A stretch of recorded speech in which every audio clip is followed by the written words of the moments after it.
Tout d'abord, un immense merci d'être venu ce matin pour parler de restructuration d'entreprise. Merci aux partenaires de cet événement.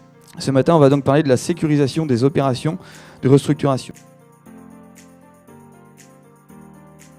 Nous, c'est assez, on va dire, simple pour tout le monde à comprendre, puisqu'on part de la comptabilité, on regarde quel est l'état de l'entreprise.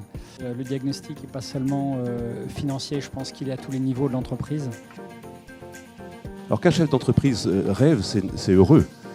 Par définition, il doit être optimiste, sinon il n'est pas chef d'entreprise.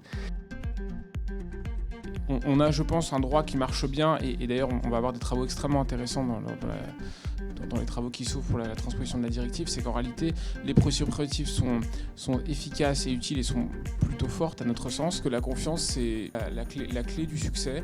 Le but du jeu, c'est quoi? C'est d'arriver à convaincre tout le monde de faire des efforts qui vont leur provoquer moins de dommages qu'une procédure collective.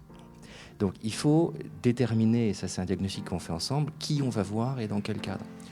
Et malheureusement, on voit des restructurations à cliquer où une fois qu'on a passé la première restructuration, il n'y a plus rien à négocier derrière. Parfois, on perd en fait la notion initiale qui est, pour moi, arriver à un accord qui soit bon pour l'entreprise. L'entreprise doit être au centre du jeu. La question, c'est faut-il rechercher le point d'équilibre? C'est une occasion unique de redessiner une entreprise. Cette occasion, il ne faut pas la rater. Quel que soit le dossier de restructuration, ça commence en amont. La communication est essentielle. Et donc ça se prépare et on doit établir une communication que tout le monde comprend et sur laquelle tout le monde se mette d'accord. Quand une boîte est en difficulté, c'est qu'elle a perdu la confiance d'un certain nombre de ses stakeholders, comme disent les anglo-saxons.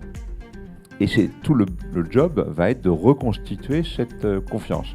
La France est un pays merveilleux parce que on a le droit d'avoir en tant qu'actionnaire ou dirigeant une deuxième chance, voire une troisième chance, grâce au dispositif que l'on a. Merci beaucoup déjà à tous les intervenants.